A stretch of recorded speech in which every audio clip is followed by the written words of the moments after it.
하나님이 주신 선물입니다. 선물 중에 하나가 바로 가정입니다. 본문에 보면은요, 아담이 혼자 있는 것이 좋지 않게 하나님께서 보셨던 모양입니다. 아담이 혼자 있으니까 외로웠던 모양입니다. 왜냐하면 모든 하나님께서 만드신 동물들이 다 암수 한 쌍씩 다 있는데 아담 혼자만 해요. 혼자. 아담만 혼자. 그래서 하나님이 보시기에 너무 보기 안 좋았다. 그래서 하와를 지으실 계획을 세우시고 하와를 지으셨습니다. 그리고 한 가정, 아담과 하와 한 가정을 만드셨습니다. 이것이 하나님께서 최초로 하나님 만드신 가정입니다. 하나님이 만드신 가정. 그래서 하나님이 만드신 가정이기 때문에 가정은 행복해야만 하는 것입니다. 하나님이 만드신 가정이기 때문에. 분명 하나님이 만드신 첫 번째 가정, 이 가정은 행복한 가정이었습니다. 하나님은 아담과 하와를 지으시고 행복한 가정을 만들어 주셨습니다. 그리고 그 가정에 필요한 것들을 에덴에서 다 누리도록 하셨어요. 다 누리도록. 모자람 없이 하나님께서 늘 채워주셨어요. 그래서 가정은 행복해야 하는 것이 하나님의 뜻입니다. 하나님의 뜻이에요. 가정은 행복해야 됩니다. 가정이라는 울타리는 있는데 가정의 구성원인 가족들이 행복하지 않는다면 온전하고 건강한 가정이라고 말할 수 없습니다. 행복은 가정의 기본적 가치라고 할 수 있겠죠. 집이라는 이 울타리에는 웃음이 넘쳐야 하고 화기애애한 분위기가 조성이 돼야 됩니다. 그러나 가정의 행복은 저절로 오는 것이 아닙니다. 행복은 가족들이 만들어 가는 것임을 우리가 기억하셔야 됩니다. 가족 구성원들마다 제 역할을 잘 감당하면서 행복을 위해 노력해야 그 가정은 행복하고 기쁨이 충만한 가정이 될 수가 있습니다. 그래서 행복한 가정을 만들기 위해서 우리가 어떻게 될 것인가 라는 것을 저와 함께 오늘 생각해 보도록 하겠습니다. 첫 번째로 하나님의 말씀이 중심되는 가정이 됩니다. 하나님의 말씀이 중심되는 가정. 시편 28편을 가리켜서 우리는 가정 애찬시라는 별명을 붙입니다. 가정 애찬시. 시편 128편 1절 한번 보실까요? 우리 같이 한번 읽어봅니다. 시작. 여호와를 경외하며 그의 길을 걷는 자마다 복이 있도다. 가정 애찬시에서 1절에 이 말씀을 주시는 겁니다. 가정이 행복하고 건강하게 사는 복된 길은 하나님을 경외하며 그분의 말씀을 복종하는 것입니다. 그래야 가정이 행복합니다. 하나님의 말씀이 중심이 돼야 가정이 행복합니다. 에덴 동산에서요. 에덴 동산에서 살고 있었던 아담과 하와의 아름다운 가정, 이 가정의 불행의 출발점은 어디에서부터이겠습니까? 어디에서부터 불행이 출발했겠습니까? 그들이 하나님과 동행하며 하나님의 말씀에 순종하며 살아갈 때 에덴의 모든 것을 누리면서 살 수가 있었습니다. 얼마나 행복합니까? 얼마나 행복합니까? 하나님의 말씀에 순종하며 사는 이 가정, 아담과 하와의 가정 얼마나 행복합니까? 아침에 일어나면 사랑하는 아내가 미소 지으면서 남편 아담을 맞이합니다. 남편 아담은 언제든지 언제 봐도 든든하고 다정합니다. 그런데 이들이 사탄의 유혹을 받아서 말씀에 대해서 의심하기 시작하자, 그리고 말씀에 대해서 완전히 정면으로 도전하자, 이때부터 이 가정의 불행은 막을 올리게 되었던 것입니다. 선악과를 따먹으면 눈이 밝아져 하나님과 같이 된다는 이 사탄의 유혹에 빠져서 선악과를 먹지 말라는 말씀에 불순종하고 순종하지 않고 결국에는 선악과를 따먹었다는 겁니다. 따먹자마자 곧 시작된 것이 뭡니까? 죄라는 것이 이 가정을 덮쳐버렸습니다. 죄가 이 행복한 가정에 들어오자 나타나는 현상들은 정말로 가관도 아닙니다. 죄가 들어오기 전에는 얼마나 아름다운 부부였습니까? 아담과 하와가 너무너무 사랑했고 너무너무 아름다운 부부였어요. 그런데 죄라는 것이 이 가정에 침입해 들어오자마자, 죄가 이 가정을 덮치자마자 사랑을 다 빼앗겨버렸습니다.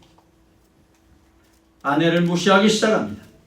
창세기 2장 23절을 한번 보실까요? 아담이 하는 말을 들어보십시오. 우리 같이 한번 읽어봅니다. 시작. 아담이 이르되 이는 내 뼈 중에 뼈요 살 중에 살이라. 이것을 남자에게서 취하였은 적 여자나 부리리라 하니라. 여러분, 이게 하나님께서 하와를 아담 앞으로 인도해 가셔서 아담을 깊이 점수게 한 다음에 아담의 갈비뼈를 취하셔가지고서 여자를 만드신 다음에 그 여자를 하와 아담에게로 인도하자 이 아담이 하는 말이 감탄해가지고 이는 내 뼈 중에 뼈 살 중에 살이라. 얼마나 멋진 말입니까? 세상에서 이렇게 대단한 말을 한 남자는 세상에 없을 거예요. 지구촌 오고 가는 모든 지구촌의 남자들 가운데서 이렇게 멋진 말 한 남자 있습니까? 아담 얼마나 멋집니까? 이는 내 뼈 중에 뼈, 살 중에 살이라. 여기에 안 넘어가는 여자가 세상에 어디 있겠습니까? 다 넘어가겠죠. 내 뼈 중에 뼈, 살 중에 살이라. 이랬던 아담이 죄가 들어오자마자 어떻게 바뀝니까? 창세기 3장 12절입니다. 같이 읽습니다. 시작. 아담이 이르되 하나님이 주셔서 나와 함께 있게 하신 여자 그가 그 나무 열매를 내게 주므로 내가 먹었나이다. 여기 보시면 여자 그가 경멸적 언어예요. 경멸적. 자기 아내를 가리켜서 내 뼈 중에 뼈, 살 중에 살이라 했던 그 아담이 똑같은 입으로 하는 소리가 여자 그가 아내를 소중히 여기던 아담이 죄가 들어오자 아내를 경멸했습니다.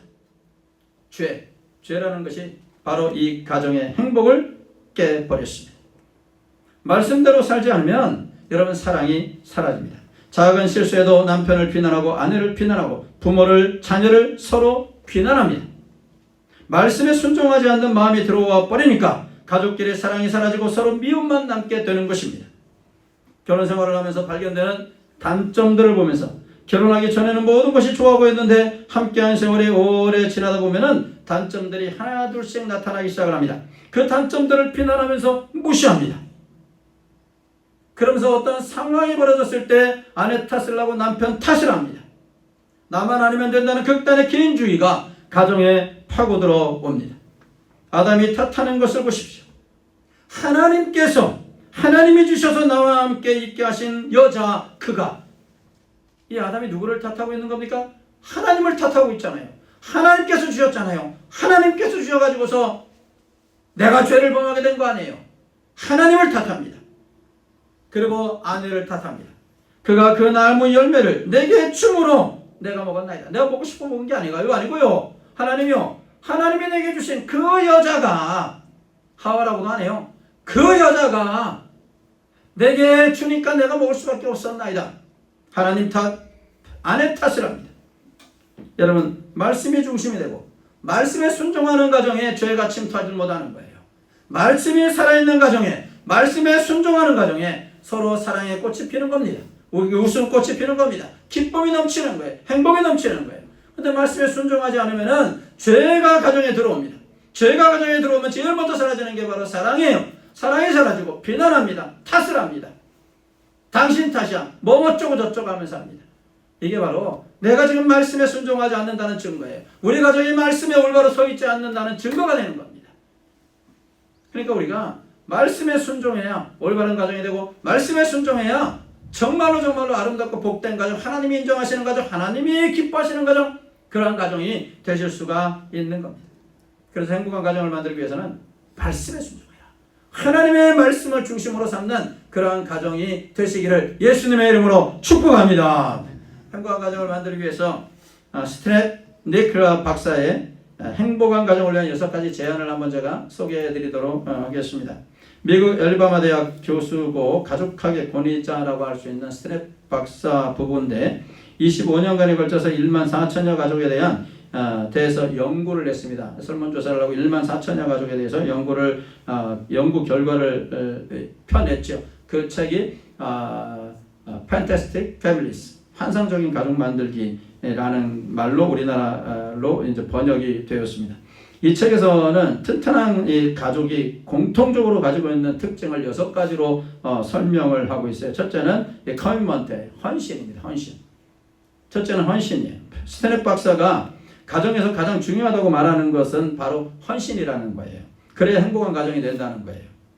우리나라 역사적으로 보면 가정을 지켜왔던 가장 큰 힘 역시 어머니들 아닙니까? 이게 어머니들의 헌신 아닙니까? 어머니들의 헌신으로 가정이 든든하게 세워지고 가정이 복음화된 적도 있고 가정이 정말로 행복한 가정을 누리고 있지 않습니까? 그러나 이제는요, 어머니들에게만 일방적인 헌신을 강요해서는 안 됩니다.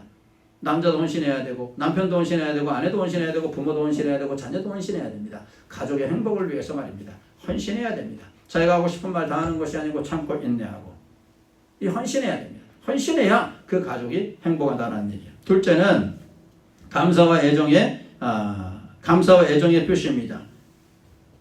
감사와 애정의 이 표현 역시도요, 우리나라 가정에 강조되어야 할 부분이라고 생각을 합니다. 과거에 비하면은 요즘 세대는 애정 표현에 대해서 훨씬 더 솔직해졌지만은 아직도 이 부모님 세대는 애정 표현이 말처럼 쉽지 않는 게 사실입니다. 대부분의 한국인들이 아직도 그런 걸 꼭 말로 해야 하느냐라는 식으로 감사한 마음과 애정을 표현하는 것을 부끄럽게 여기고 있습니다. 제 세대만 봐도 그런 말 하기가 좀 낯간지러운 그러한 세대라고 할 수 있습니다. 하지만 아무리 사소하고 작은 일이라도 고마움을 말로 표현하고 사랑한다는 말을 자주 할 때 가정의 구성원들은 마음의 큰 위로와 격려를 받게 된다는 것이에요. 그래서 감사합니다. 그리고 애정 표현을 이렇게 좀 자주 하라라는 얘기예요. 가족끼리 말입니다. 가족끼리, 여러분 식구들끼리 말입니다. 이렇게 가정에서 감사하는 표현을 자주 하고 애정 표현을 자주 한 사람이 교회 와서도 성도들을 사랑하는 거예요. 근데 이런 표현을 가정에서 못한 사람이 교회 와가지고 사랑합니다 하면 그게 사랑의 진실이겠습니까? 여러분 한번 좌우로 한번 해볼까요? 사랑합니다. 시작. 사랑합니다. 이게 어떤 사람은 얼굴 보지도 않고 사랑합니다. 얼굴을 보고 사랑하든지 하든 말든지 해야지. 다시 한번 옆으로 인사할까요? 사랑합니다. 사랑합니다. 예. 이렇게. 평소에 안 해본 사람들은 굉장히 찔릴 거예요. 이거 얼굴 뜨겁고 막 그럴 거예요. 근데 평소에 가정에서 감사와 애정 표현을 하라라는 얘기예요. 그래야 행복한 가정을 만들 수 있다라는 얘기예요. 셋째는요, 긍정적인 소통이에요. 긍정적인 소통. Positive communication. 소통이 있는 가정. 가족 간의 대화가 있어야 된다라는 얘기예요. 그래야 행복한 가정이 될 수가 있다는 얘기예요. 서로 하루의 일을 얘기하고 그 얘기를 잘 들어주고 긍정해주는 이러한 가정. 이러한 가정이 행복한 가정이 되는 겁니다. 여러분 가정은 행복하십니까? 여러분 가정 행복하십니까? 언제 어디선가 누구에게 들은 얘기인데 집이 얼마나 큰지 몰라. 집이 얼마나 크면은 엄마와 딸이 각자 방에서 핸드폰으로 대화한대요. 어떤 집은? 얼마나 집이 컸으면 와 얼마나 집이 컸으면 이건 집이 크고 작은 문제가 아니고 이건 완전히 집에 대화가 없는 거죠. 대화가. 엄마와 딸이 대화가 없는 거예요. 엄마와 아들이 대화가 없는 거예요. 이 엄마와 자녀 간의 대화가 없으면 그 집은 문제가 심각해요.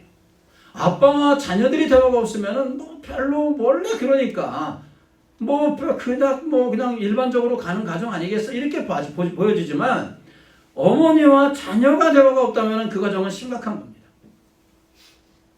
그러니까 무슨 일이든지 자녀들이 와가지고서 자녀들이 효를 다하는 이 항목 중에 그게 있지 않았습니까? 귀가해가지고서 부모님께 귀가 보고를 하라는 얘기예요. 어디서 무엇을 했고 누구를 만났고 오늘은 무엇을 먹었고 이것을 부모님은 듣고 싶다는 거예요. 이게 효라는 얘기죠. 이게 바로 대화의 시작입니다. 서로 대화하라는 얘기예요. 서로 대화. 남자들도 회사 일까지 가정에서 끌고 들어와가지고 얘기를 하나 누가 그 얘기 하래요? 그 얘기도 할 수 있어요. 오늘 회사에서 무슨 일이 있었고 오늘 사업을 하는 거죠. 오늘 거래처를 만났는데 무슨 일이 있었고 이렇게 서로 대화할 수 있는 문제 아니겠습니까? 그러면 그 대화하면서 서로 스트레스도 푸는 것이고 애정도 생기는 것이고 그러면 행복한 가정이 되는 거예요. 대화가 이루어진다라는 얘기예요. 서로 간의 커뮤니케이션이 된다는 얘기예요. 그런데 앞에 포지티브가 있잖아요. 긍정적 대화라는 얘기예요. 긍정적 대화. 뭔가 비판하고 누구를 깎아내리고 비방하고 이러한 것은 긍정적인 효과를 자아낼 수가 없어요. 뭔가 건설적인 삶을 건설적인 가정 그리고 행복한 가정을 만들 수가 없어요. 커뮤니케이션이 있기는 있어야 되는데 앞에 포지티브가 있는 거예요. 긍정적 대화를 하라니 긍정적 대화를. 그러면 가정이 행복한 가정이 될 수가 있다는 겁니다. 넷째는 스테넷 박사가 얘기한 것이 함께 시간 보내기에 time together. 함께 시간을 보내라. 함께. 아무리 바빠도 가족 간의 시간을 계획하고 즐겁게 시간을 보내라라는 얘기예요. 예를 들면 생일이면 같이 모여가지고서 함께 식사를 하고 그런 겁니다. 다 같이 모여서 파티를 하고 서로 선물을 주고받고 말입니다. 함께하는 시간을 가져. 함께하는 시간. 다섯 번째는 위기를 대처하는 능력이에요. 보통의 경우 위기 상황이 발생하면요 가족이 와해되고 붕괴되는 경우가 많습니다. 그러나 건강한 가정은 위기의 상황에 더욱 지혜롭게 대처한다는 것입니다. 어떤 상황 앞에서도 가족의 힘과 지혜를 합쳐서 헤쳐나가려고 한다라는 얘기예요. 위기를 이기지 못하고 붕괴되는 가정은 아담과 하와가 그랬듯이 탓을 해요. 위기가 탁 닥쳤을 때 탓을 하는 거. 이거 당신 탓이야. 이거 당신 탓이야. 이거 누구 탓이야. 탓을 한다는 얘기예요. 그러면 가정이 붕괴가 돼버리는 거예요. 위기를 대처해 나가는 게 아니고 위기를 통해서 가정이 무너지게 되는 거예요. 여섯 번째는 영적 성장입니다. 영적 성장.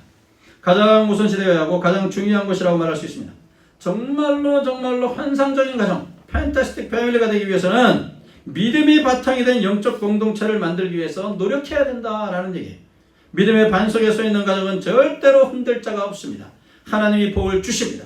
말씀을 가정의 중심 가운으로 삼고 늘 말씀에 순종하는 가정이 행복한 가정이 되고 이런 가정을 하나님이 기뻐하실 줄로 믿습니다. 영적 성, 믿음의 반석 위에 서 있어야 돼요. 그러니까 쉽게 말해서 가정이 예수 잘 믿는 가정. 예수를 잘 믿어라라는 얘기예요. 예수를 잘 믿어야 그 가정이 행복한 가정이 될 수가 있다라는 얘기예요. 에덴 동산에서 아담과 하와가 그야말로 하나님의 말씀에 불순종하니까, 하나님의 법에 불순종하니까, 쉽게 우리가 이해하고서 예수 잘 못 믿었으니까 이거예요. 그러니까 죄가 들어버리잖아요. 죄가 들어오니까 서로에 대한 사랑이 들끓었었는데, 사랑이 막 뜨거웠었는데 사랑이 비난으로 바뀌어버리잖아요. 미움으로 바뀌어버리잖아요. 탓으로 바뀌어버리잖아요. 이게 심각한 겁니다. 행복한 가정을 만들기 위해서는 역할 감당을 또 잘 하셔야 돼요. 역할 감당입니다. 역할 감당. 저는 이 역할 감당을 얘기할 때 갑자기 뒷글자만 바뀌어가지고 역량이라는 말이 생각이 나더라고요. 역할 감당에서 역량이라는 것은 역할을 감당할 수 있는 능력을 얘기하는 거예요. 쉽게 말해서. 이 어떤 일을 감당할 수 있는 능력을 얘기하는 것이 역량이에요. 그 사람이 개인이 가지고 있는 역량이에요. 근데 가만히 생각해보면 역할을 감당할 때 역량이 되어야 된다고 볼 수 있는데 사실 역량이 부족하다면 참 힘들어집니다. 역량이 부족하면. 그 사람이 가지고 있는 자질과 그 사람이 가지고 있는 어떤 이 능력, 뭐 자세, 뭐 이 모든 것을 포함하거든요. 그것이 되지 않으면 역할을 감당하지 못해. 역할을 감당하지 못해요. 제가 보니까 그래요. 가정에서도 그러고 교회에서도 그래요. 역량이 안 되면 감당을 못 하는 거예요. 역량이 안 되면. 뭔가 역량이 돼야 되는데 역량이 돼야 역할을 감당할 거 아니겠습니까? 교회에서 여러분들께서 지금 직분을 감당하고 있는데 역량이 안 돼버리면 물론 역량이 우리 교회는 뭐 다 되시겠죠. 되시는데 역량이 안 되면 역할 감당을 못 해요. 그럼 누가 피곤해요? 주변에 있는 성도들이 피곤하고 담임 목사가 피곤한 거예요. 물론 다 역량이 되십니다. 오해하지 마십시오. 우리 고단나무의 성도님들은 역량이 막 넘쳐나시는 분들인데 역할 감당, 이 가정에서도 마찬가지. 역량이 안 된 사람이 뭐 역할을 감당하려니까 역할을 감당 못 하는 거예요. 그러면은 주변 사람이 되는 거예요. 주변 사람이. 역량이 돼야 되는데 이거 말이에요. 그러면 역량이 부족하면 어떻게 해야 되느냐. 역량이 부족하면은 의지적으로. 하나님이 우리에게 의지라는 걸 주셨잖아요. 의지적으로 노력을 하셔야 돼요. 의지적으로 노력하시면서 성령 하나님이여 나를 도와주시옵소서. 그래서 이 역할을, 나에게 주신 역할 사명이거든요. 이 역할을 잘 감당할 수 있도록 나에게 힘을 주시옵소서. 의지적으로 노력하면서 성령의 도우심을 구해야 될 거 아니에요. 근데 역량이 안 된 사람이 역할도 제대로 감당하지 못하면서 노력도 안 해요. 의지도 없어요. 그런 사람들이 갖고 있는 착각 하나가 뭔지 아십니까? 나는 잘하고 있다라는 얘기예요. 나는 내 할 일 하고 있는데 뭐라는 거예요. 이게 안 맞는 거예요. 이게 안 맞는 거예요. 누가 봐도 역량이 안 되는데 역량이 안 되니까 역할도 제대로 감당하지 못하고 있는데 그러면은 의지적으로 노력이라도 해가지고 성령 하나님의 도우심을 구하고 역량을 키워나가야 되는데 이게 문제가 심각해져 버리는 거예요. 가정에서도 교회에서도 이래버리면 주변 사람들이 엄청나게 힘들어요. 피곤해요. 여러분 에덴 동산에서 범죄한 하와는 자신의 역할을 잘 감당하지 못했습니다. 하나님의 말씀을 불순종하는 길을 자신이 선택했습니다. 여러분 이 선택을 사탄에게 타락한 이 사탄이 뱀의 모양으로 나타나가지고서 뱀을 통해서 하와를 욕했다. 뱀의 탓이 아니에요. 뱀 탓보다 먼저 하와의 탓이에요. 하와. 사람이잖아요. 하나님께서 지정의를 주셨잖아요. 자유의지를 선택권을 주셨잖아요. 이게 하와의 잘못이에요. 탓을 하면 안 돼요. 근데 역량이 안 돼버리는 거예요. 제가 볼 때는. 역량이 안 돼버리니까 탓을 해버리는 거야. 뱀 뱀이 유혹해가지고, 아니 인간의 자존심도 없나? 뱀한테 탓을 해버리고 영향이 안 되는 겁니다. 자신의 남편까지도 죄를 짓게 만들어요. 영향이 안 되니까. 하와는 아내로서 헬퍼, 돕는 위치에서의 역할을 감당하지 못했어요. 그런데 사실 아담이 하와를 또 욕할 문제도 아니죠. 자신을 대표로 세우셨으면 아내의 잘못까지도 가지고 하나님 앞에 나가서 용서를 구해야 이게 아담이에요. 이게. 근데 아담도 남편으로서, 인류의 조상으로서 영향이 안 된 거예요. 그런 능력, 그런 자질, 이런 것이 부족한 거예요. 그러니까 변명을 했잖아요. 여자 그가 가장이면은 가장답게 행동하고 생활해야 됩니다. 둘 다 아담이나 하와나 자신의 역할을 제대로 감당하지를 못했습니다. 행복한 가정은요, 각자가 자신의 역할을 잘 감당할 때 이루어지는 겁니다. 이것이 너무 중요합니다. 자신의 역할은 감당하지 못하고 고니만 내세워버리고 누가 그 말을 듣습니까? 안 들어요. 자기 역할을 감당해야 행복하고 건강한 가정을 만들 수가 있는 겁니다. 역할 분담을 통해서 한번 생각해 보실까요? 남편의 역할입니다. 남편의 역할. 여러분 남편 되시는 분들은 잘 들으셔야 됩니다. 남편은 첫째는 섬김의 리더십을 가지셔야 됩니다. 섬김의 리더십. 가부장적 유교 문화에 영향을 받은 아버지, 남편 대단히 엄합니다. 저희가 한 건 그 예외는 아니죠. 이것은 전통적으로 우리에게 전달되었습니다. 그러나 성경을 통해서 보았을 때 예수님께서 교회의 머리가 되셨다는 것은 무엇으로 인함인지 아십니까? 자기 생명을 우리의 죄를 대신해서 주셨다는 것에서부터 시작이 되는 거예요. 그러니까 그가 자신을 우리를 위해서 주셨으므로 교회의 머리가 되셨다라는 얘기예요. 마찬가지로 남편의 역할은 뭐냐? 예수님처럼 아내를 위해, 가정을 위해 자신을 희생하는 것으로 볼 수가 있다는 것입니다.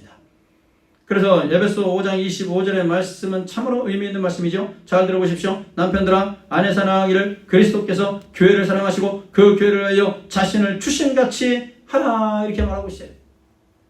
멋진 남편은요, 여러분 아내를 섬깁니다. 성숙한 남편은 아내와 의견이 불일치할 때도 일방적으로 아내를 무시하고 결정을 내리지 않습니다.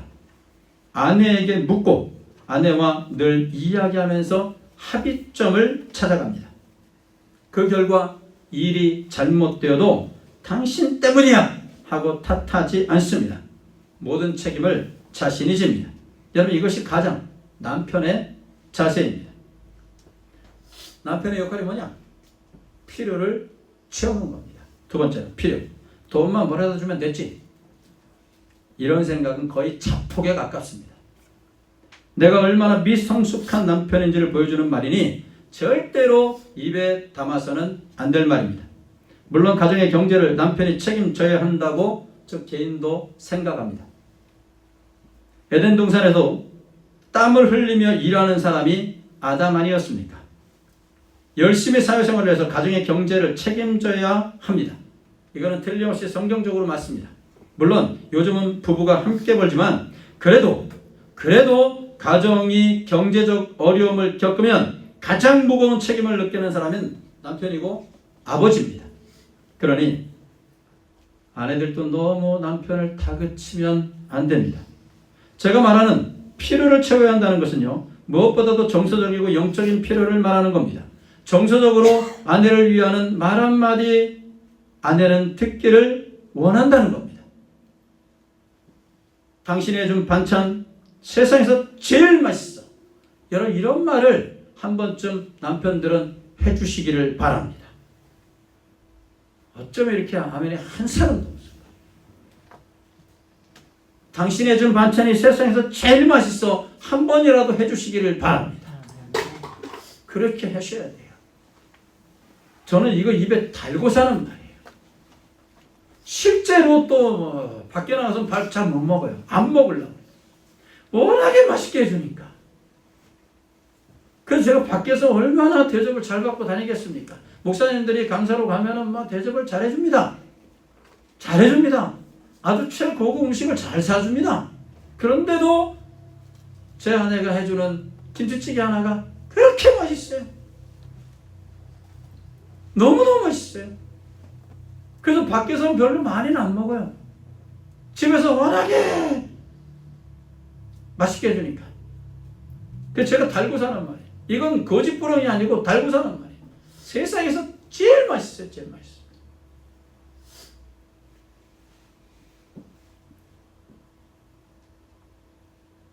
사랑한다는 말도 가끔은 우리 아내들의 정서상 좋습니다. 좀 말하기 부끄러워도 낯간지러워도 사랑한다는 말도 가끔은 해주실 필요가 있을 겁니다. 아내의 역할을 한번 볼까요? 아내의 역할, 아내 되시는 분들은 주목해 보셔야 됩니다. 아내는 남편에게 순종하라는 것이 성경의 가르침입니다. 이 말에 여성들은 분노합니다. 굴욕을 느끼는 사람도 있습니다. 남녀는 평등하다는 것이 성경의 가르침입니다. 물론 맞습니다. 그러나 역할이 같은 건 아니에요. 역할이 무질서한 가정은 언제나 다툼이 멈추지 않습니다. 여러분 교회에서도 마찬가지 아닙니까? 우리는 하나님의 자녀입니다. 선한 목자이신 예수님을 쫓아가는 양입니다. 그러나 역할이 같을 수는 없잖아요. 목사는 목사의 역할이 있고 장로는 장로로서의 역할이 있는 거예요. 권사는 권사로서의 역할이 있고 집사는 집사로서의 역할이 있는 겁니다.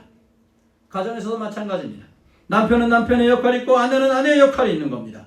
부모의 역할이 있고 자녀의 역할이 있습니다. 순종하는 것이 아내의 역할입니다. 한 여인이 지아비를 만나서 평생 지아비를 쫓아가는 것, 이게 전통적 결혼관 아닙니까? 제가 선호하는 결혼관. 한 여인이 한 남자를 지아비를 만나서 평생을 지아비를 쫓아가는 것, 이 전통적 결혼관입니다. 그런데 이것이요 사실은 가정의 질서를 바로잡는 것이고 가정의 평화를 지키는 방법이에요. 아내는 남편의 돕는 배필의 돕는 자의 역할로 창조함을 받았습니다. 그러면 어떻게 남편을 도울 수 있을까? 어떻게 남편을 도울까? 첫째는 남편을 지지함으로 돕는 겁니다. 지지하라니, 지지하라. 아내의 격려와 기도는 남편을 창조적이고 지적이고 영적으로 진보를 이루게 합니다. 아내의 냉소, 거절, 비난, 남편을 소극적으로 만들게 됩니다. 아주 고통스럽게 합니다. 그렇기 때문에 남편을 비난하지 마십시오. 비난하시면 안 됩니다. 아내는 동반자로서 조력자로서 함께 공동의 역할을 감당합니다. 옆에서 남편이 힘들어할 때 용기를 주고 때로는 길을 제시하면서 이 길로 함께 가봅시다. 이것이 아내가 남편을 돕는 것이고 역할이라고 할 수 있습니다. 둘째는 남편을 지지하는 거고 둘째는 남편을 위로하라는 얘기예요. 이것이 아내의 역할입니다. 이것이 남편을 돕는 거예요. 위로해야 됩니다. 위로해야 된다. 남편은 참 힘듭니다. 아버지라는 존재는 참 힘든 존재라고들 얘기합니다. 그래서 나훈아 씨의 남자의 인생이라는 노래가 있습니다. 여러분 혹시 들어보셨습니까? 남자의 인생? 남자의 인생이라는 노래가 있어요. 아주 평범하지만 묵묵하게 살아가는 대한민국 아버지들의 삶을 진솔하게 그려낸 자작곡이라고 말하는데 제가 한번 가사를 들려드릴 테니까 한번 들어보십시오. 이 땅에 사는 아버지를 위한 노래입니다. 저는 따라하려다가 너무 어려워요. 그래서 못 따라했어요. 배우려다가 못 배웠어요. 들어보십시오. 어딘가에 들어보셨을 겁니다. 1절이 이렇습니다. 어둑어둑 해질 무렵 집으로 가는 길에 빌딩 사이 지는 노을 가슴을 짠하게 하네. 광화문 사거리에서 봉천동까지 전철 2번 갈아타고 지친 하루 눈을 감고 귀는 반 뜨고 졸면서 집에 간다. 아버지랑 그 이름은 남자의 인생. 2절도 해볼게. 그냥저냥 사는 것이 똑같은 하루하루 출근하고 퇴근하고 그리고 캔맥주 한 잔. 이거는 우리가 아닌데. 그리고 홍대에서 버스 타고 쌍문동까지. 우리 동네랑 맞아요. 쌍문동까지 39 정거장 운 좋으면 앉아가고 아니면 서고 지쳐서 집에 간다. 남편이랑 그 이름은 남자의 인생. 이 나훈아 씨가 지은 거예요. 아버지를 향한 아버지를 그리워하며 아버지에 대한 어떤 그 헌정곡이라고 할 수가 있어요. 사실 여러분 남편이라는 위치는 무거운 사명을 가지고 살게 됩니다. 가정 경제에 문제가 발생할 때 고민하고 힘겨워하는 사람은 남편이고 아버지입니다. 가정을 책임지고 가정을 이끄는 남편을, 아버지를 여러분 위로할 줄 아는 여러분 가정 아내들 되시고 자녀들 되시기를 예수님의 이름으로 축복합니다. 부모의 역할에 부모의 역할, 부모도 역할이 있어요. 여러분 부모도 역할이, 행복한 가정을 만들기 위해서는요, 부모는 부모로서의 역할을 잘 감당해야 됩니다. 영적인 면으로 잘 감당해야 됩니다. 가장 중요한 게 영적인 면이에요. 지난 시간에도 말씀드렸지만은 영적인 면으로 자녀들에게 본이 되어야 됩니다. 예배에 본이 되어야 되고 기도에 본이 되어야 되고 교회 생활에 본이 되어야 됩니다. 이것이 바로 부모의 사명의, 부모의 역할이에요. 툭하면은 예배 빠지고, 툭하면 무슨 일이 있으면 기도하지 아니하고, 교회 생활은 나 몰라라 하고, 교회 봉사는 나 몰라라 하고, 여러분 이렇게 신앙생활에서는 자녀들이 본이 되지 않습니다. 또 육적인 면으로도 양육의 사명이 있지 않습니까? 영적인 면뿐 아니라 자녀의 성장 과정에서 필요를 채워줘야 합니다. 이것이 바로 부모의 사명이에요. 여러분 루시 모든 며느리들의 공공의 적이라고 말하지 않습니까? 근데 모든 시어머들의 공공의 적은 나오미 아닙니까? 룻의 시어머니 나오미. 룻의 시어머니 나오미는 모든 시어머니들의 공공의 적이에요. 왜냐하면 이 나오미를 보세요. 남편을 먼저 하늘나라에 보냈습니다. 아들 둘도 다 하나님 앞에 보냈습니다. 근데 며느리의 행복을 먼저 생각하는 나오미를 보세요. 모든 대한민국의 시어머니들이 정말로 참고해야 돼요. 며느리의 행복을 먼저 생각하는 나오미. 자신이 혼자인데 주변에 아무도 없는데도 불구하고 홀로 된 며느리를 위해서 자신을 떠나서 새 출발해라, 새 출발해라 권면하는 이 시어머니. 이런 시어머니가 세상에 어디 있습니까? 부모는 자식의 영의 성장을 위해서 본이 되어야 하고 자식의 성장할 때까지 양육의 책임이 있습니다. 이 역할을 잘 감당할 수 있도록 기도하고 힘써야 됩니다. 자녀들의 행복을 위해서 열심히 영적으로 육적으로 노력하고 해줄 건 해주고 도와줘야 됩니다. 본이 되어야 됩니다. 이것이 바로 부모의 역할이에요. 그럼 자녀의 역할도 있어요. 자녀의 역할. 행복한 가정을 만들기 위해서 자식은 자식으로서의 역할을 잘 감당해야 됩니다. 부모를 나몰라라 하는 시대에 효를 다하는 참 귀한 자녀들도 여러분 얼마나 많은지 모릅니다. 제가 기사를 하나 소개해 드리도록 하겠습니다. 이분입니다. 이분의 사진을 한번 보십시오. 이 사진들을 보십시오. 김혜원 씨 여자분입니다. 오른쪽에 여자분. 남편은 시각장애인입니다. 이 여자분이 굉장히 똑똑하신 분이에요. 김혜원 씨. 독일 유학에서 돌아온 뒤에, 독일에서 유학하신 분인데 독일에서 돌아온 뒤에 카톨릭 맹인 선교에서 중증 시각장애인 남편을 우연히 만나게 됩니다. 1990년 결혼에 이르고 결혼하자마자 시동생, 시부모가 있는 경기도 남양주 시댁에 맏며느리로 들어갔습니다. 그리고 중풍이 온 시아버지 간병을 3년간 도맡다가 먼저 시아버지가 떠나갔습니다. 저 가운데 계신 분이 올해 95세 된 시어머니입니다. 이 95세 된 시어머니는 낙상으로 거동이 어렵고 기저귀도 차야 하는데 늘 그랬듯이 이 며느리가 곁에서 묵묵히 챙겼다고 합니다. 그래도 많이 힘들었지만 후회한 적은 없습니다 하고 덤덤하게 기자한테 말을 했다고 합니다. 8일, 올해 5월 8일 보건복지부가 주최한 제53회 어버이날 기념식에서 국민훈장 성류장을 받은 70세, 이 며느리도 지금 70세입니다. 70세 김혜원 씨 이야기입니다. 김 씨는 효행실천과 노인복지 기여를 인정받아 이날 유일한 훈장 수여자가 됐는데요. 중앙일보와의 통화에서 훈장을 받게 되니까 이 어머니, 시어머니가 장하다며 좋아하셨답니다. 요즘 들어선 우리 큰며느리, 우리 큰며느리 같은 사람 없다고 표현도 자주 하신다고 말을 합니다. 하나뿐인 아들의 결혼으로 이 김혜원 씨, 이 사람에게 하나뿐인 아들이 있는데 그 아들이 이제 결혼을 했습니다. 그래서 며느리이자 이제 시어머니가 되었다고 합니다. 하지만 마음가짐은 35년 전 시집 올 때와 달라진 게 없다고 합니다. 세상 어려운 게 고부관계라지만 식사는 남편을 포함한 세 식구가 식탁에 꼭 모여서 먹는다고 합니다. 또한 아픈 어머니를 위해서 마을 위에 모여 두런두런 일상 이야기를 나눈다고 합니다. 이렇게 해야 됩니다. 이것이 효입니다라는 것을 가만히 뜯어보니까 다 실천하고 있어요.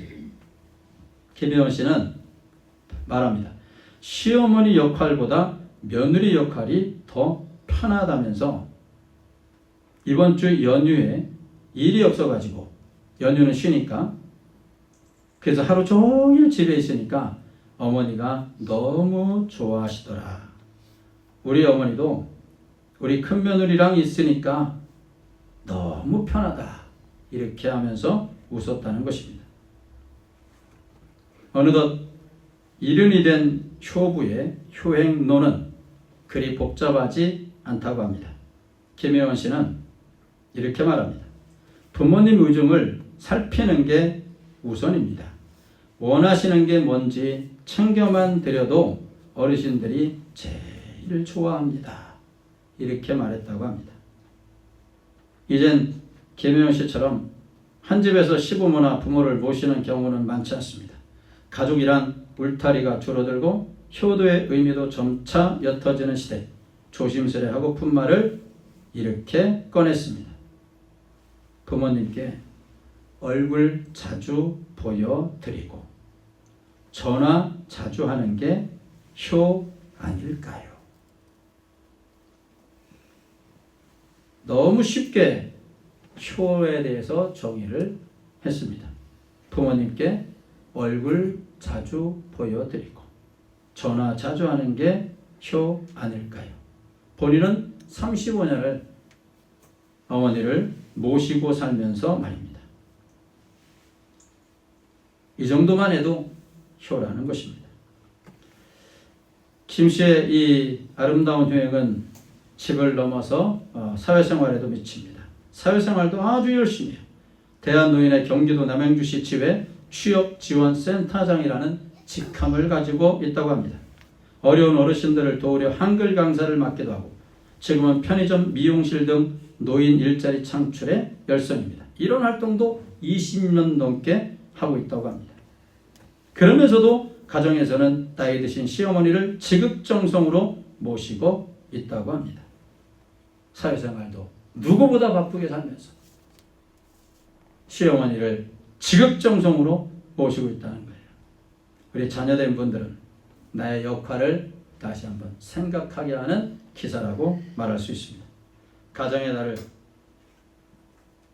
맞이했습니다. 진심으로 효를 다하십시오. 하는 척만 하지 말고 자신을 희생하면서 부모님을 모시세요. 이것이 자식의 도리어 역할입니다. 하나님은 행복한 가정이 되기를 원하십니다. 우리 가정은 하나님이 만들어주신 가정입니다. 행복한 가정, 건강한 가정이 되기 위해서 자신의 역할을 잘 감당해야 됩니다. 하나님의 말씀을 중심으로 각자의 위치에서 맡은 역할을 잘 감당함으로 행복이 넘치는 우리 성도님들의 가정 되시기를 예수님의 이름으로 축복합니다.